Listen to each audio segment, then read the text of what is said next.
Next guest has not gone that far, but he does have concerns about Russian hacking around the election. Joining us now is Illinois Republican Congressman Adam Kinzinger. Congressman, thanks a lot for coming on. So there's a lot of noise around this, and there's probably something at the core of it. Wouldn't shock me. They've hacked a lot of things around Washington, the Russians. But what is the core allegation about the election?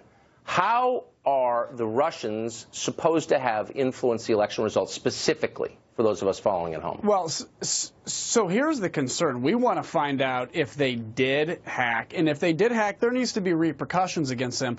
What I find is interesting in the montage leading up to this is all these folks on the left that are now somehow aghast by, and talking about how terrible Russia is and how Russia's not our friend are the same people that had this Russian reset under President Obama, that gave Syria to Russia, that gave Eastern Europe and Ukraine and Georgia to Russia.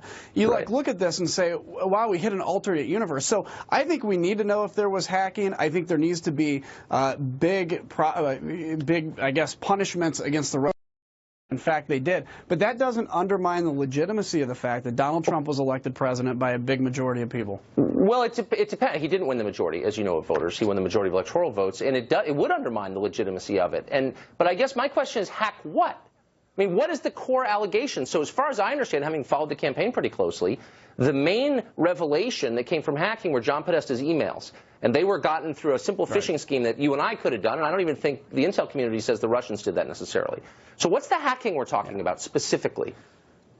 So the allegation is they hacked the DNC, they got the information, and then there was ways of which the intelligence community claims to have known, which nobody can go into, about how they released that to WikiLeaks, where WikiLeaks then metered it out, as we saw in the last 2 or 3 months, as an attempt to embarrass the DNC, as an attempt to embarrass Hillary Clinton, and to influence. Now, maybe they did. But just to correct you, I think that information was from John Podesta's Gmail account. The daily leaks that were in the papers, or some of them every day through WikiLeaks? Of course.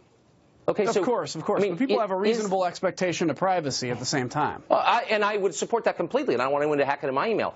But the allegation is not that John Podesta's email was hacked by the Russians. It was the DNC.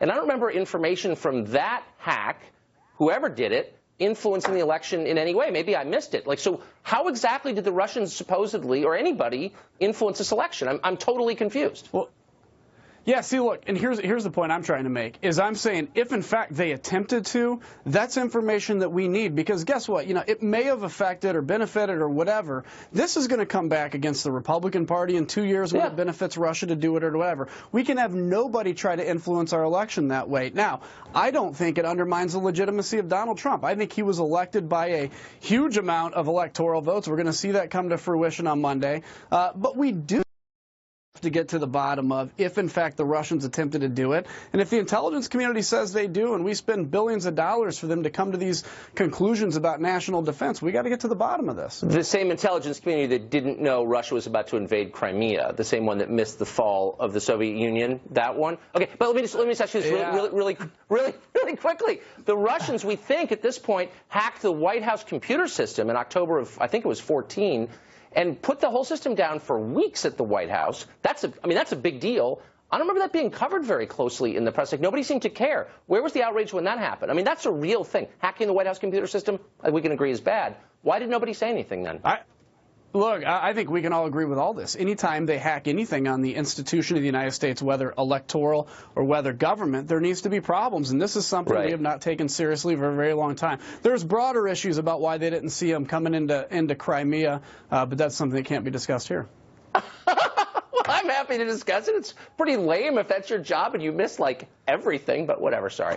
No, it also kind of has to do with there's reasons out there that you can't reveal on television. But, at the end of the day, we all should be on the side of saying we have to protect our systems here, and we got to get down to that. All right. Congressman, thanks a lot for joining us. I appreciate it. You bet. Take care. See ya.